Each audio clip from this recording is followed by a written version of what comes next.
दोस्तों, कोलकाता की डॉक्टर बिटिया केस में बिटिया की डायरी का अभी अभी बड़ा खुलासा हुआ है। दोस्तों, सीबीआई को एक बहुत बड़ा सबूत मिला है। आपको बता दें दोस्तों कि संजय राय तो एक मोहरा था, उसे पैसे दिए गए थे। आखिर संजय राय को कितने पैसे मिले थे? आज का ये वीडियो आपको चौंका देगा। पूरी जानकारी आपको इस वीडियो में देखने को मिलेगी दोस्तों। इसके अलावा पुलिस और सीबीआई को संदीप घोष के घर के कोने में ऐसा क्या मिला जिससे पूरा केस सुलझ गया? एक बहुत बड़ी खबर सामने आ रही है, आप चौंक जाएंगे। बिना स्किप किए हुए पूरा वीडियो देखिएगा दोस्तों। सारे गवाह और सबूत मिलने अब सीबीआई के हाथ लग गए हैं। अब दरिंदों को कोई नहीं बचा सकता फांसी के फंदे से। नमस्कार दोस्तों, एक बार फिर से स्वागत है आप सभी का एक नए अपडेट के साथ। दोस्तों, कोलकाता केस में बिटिया की डायरी चेक की गई, जिसे देखने के बाद सीबीआई हक्की बक्की रह गई। संदीप घोष के घर के बेसमेंट में जो मिला, उसे देखने के बाद आपके पैरों तले जमीन खिसक जाएगी। अभी अभी एक बहुत बड़ा खुलासा, बड़ी ब्रेकिंग न्यूज। कोलकाता केस में एक ऐसी खबर सामने आ रही है जिसने सीबीआई के पैरों तले जमीन हिला दी है। आखिर कैसे सीबीआई को इस बात की जानकारी क्यों नहीं लगी? 24 दिनों की गहन जांच के दौरान सीबीआई से यह काम कैसे छूट गया? इसके साथ ही आपको यह भी बता दें कि जब सीबीआई को इस बात की जानकारी मिली तो सीबीआई ने दिल्ली से अतिरिक्त टीम बुलाकर इसकी जांच कराई। इसके बाद असली हत्यारे का चेहरा सामने आया। दरअसल जिस शख्स ने संजय राय को 4 करोड़ 80 लाख रुपए में खरीदकर उससे सारा दोष अपने ऊपर लेने को कहा था, उस शख्स का पता चल गया और इस घिनौने कृत्य को करने वाला यह शख्स अब सीबीआई के शिकंजे में है। दरअसल आपको बता दें कि सीबीआई को 7 ऐसी बड़ी घटनाओं की जानकारी मिली जो सीबीआई को अब तक नहीं पता चल पाई थी। दरअसल इन सभी 7 घटनाओं की जानकारी सीबीआई को एक चश्मदीद ने दी थी। चश्मदीद ने बताया था कि डॉक्टर बिटिया का मोबाइल चेक करो। सीबीआई ने जब मोबाइल चेक किया तो उनके पैरों तले जमीन खिसक गई। एक चश्मदीद ने बताया कि प्रिंसिपल के घर पर छापा मारो, और जब छापा मारा गया तो उनके तहखाने से जो सच सामने आया उसे ईडी और सीबीआई दोनों दंग रह गए। चश्मदीद ने यह भी बताया कि बिटिया की डायरी चेक करो। जब डायरी की जांच की गई तो जो सच सामने आया उससे सीबीआई भी हैरान रह गई। आश्चर्य से आंखें खुली की खुली रह गईं। दरअसल सीबीआई 22 दिनों से इन सब चीजों की जांच कर रही थी, लेकिन उसके हाथ ये सब कुछ नहीं लगा, क्योंकि संजय रॉय को सीबीआई के सामने खड़ा कर दिया गया था और संजय रॉय सब कुछ कबूल कर रहा था। इस वजह से सीबीआई को लगा कि संजय रॉय और प्रिंसिपल संदीप घोष ही मुख्य आरोपी हैं और उन पर ही केस बंद हो जाएगा। लेकिन जब चश्मदीद ने सीबीआई को जानकारी दी तो सीबीआई के कान खड़े हो गए। सीबीआई ने तुरंत दिल्ली से अतिरिक्त टीम बुलाई और इन आरोपियों को सजा दिलाने के लिए नए सिरे से जांच शुरू कर दी। तो चलिए इस वीडियो में हम आपको बताएंगे कि सीबीआई को ऐसी कौन सी जानकारी मिली है जिसकी वजह से ये पूरा केस बदल गया, और साथ ही हम ये भी बताएंगे कि डॉक्टर बेटी के फोन के अंदर जो वीडियो बना था उसमें डॉक्टर बेटी कितना रो रही थी और वो वीडियो किसने बनाया। हम ये भी जानेंगे कि डॉक्टर बेटी के मोबाइल से मैसेज किसने भेजा, और हम ये भी जानेंगे कि जब डॉक्टर बेटी को प्रिंसिपल का काला सच पता चल गया तो फिर प्रिंसिपल ने उसे क्यों मरवा दिया। इन सब बातों पर हम चर्चा करेंगे, तो इस वीडियो को अंत तक जरूर देखें। और अगर आप सच में डॉक्टर बिटिया के लिए न्याय चाहते हैं और अगर आप उन्हें सच्ची श्रद्धांजलि देना चाहते हैं तो कमेंट बॉक्स में डॉक्टर बिटिया जरूर लिखें, और साथ ही इस वीडियो को लाइक करके डॉक्टर बिटिया को श्रद्धांजलि दें। आपके लाइक करने से आपका कुछ नहीं जाएगा, बल्कि आपके ऐसा करने से डॉक्टर बिटिया को श्रद्धांजलि मिलेगी और उन्हें उन दरिंदों को पता चलेगा कि भारत के करोड़ों लोग उन अपराधियों के खिलाफ आवाज बुलंद कर रहे हैं और साथ खड़े हुए हैं। कृपया उस गरीब लड़की को न्याय दिलाने के लिए कमेंट बॉक्स में justice for Kolkata female doctor लिखें। हम और हमारी टीम डॉक्टर बिटिया को न्याय दिलाने के लिए लगातार प्रयास कर रहे हैं, इसलिए हमें प्रोत्साहित करने के लिए कृपया चैनल को सब्सक्राइब करें।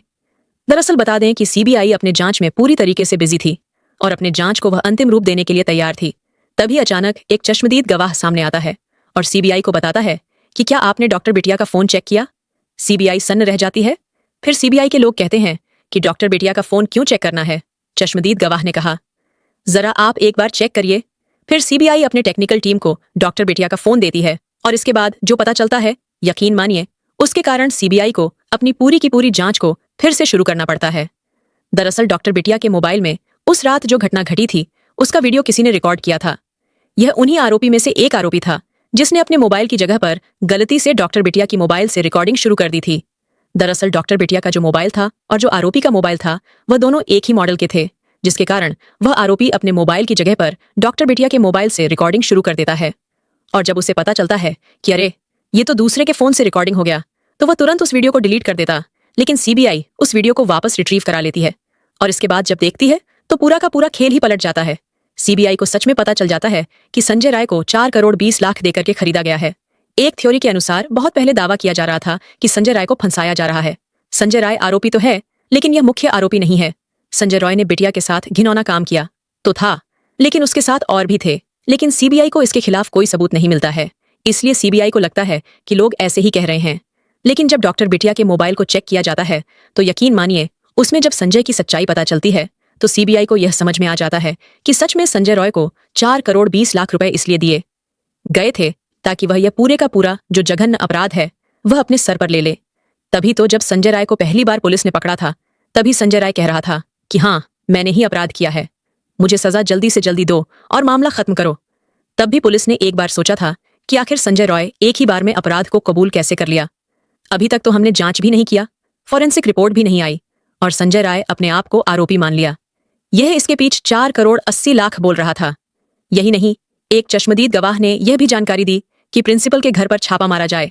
इसके बाद ईडी और सीबीआई मिलकर के प्रिंसिपल के घर मौजूद एक तहखाना जो अंडरग्राउंड में बना हुआ था उसमें जब छापा मारता है तो यकीन मानिए जो सामने निकल कर आता है उससे सीबीआई और ईडी दोनों हिल जाती है।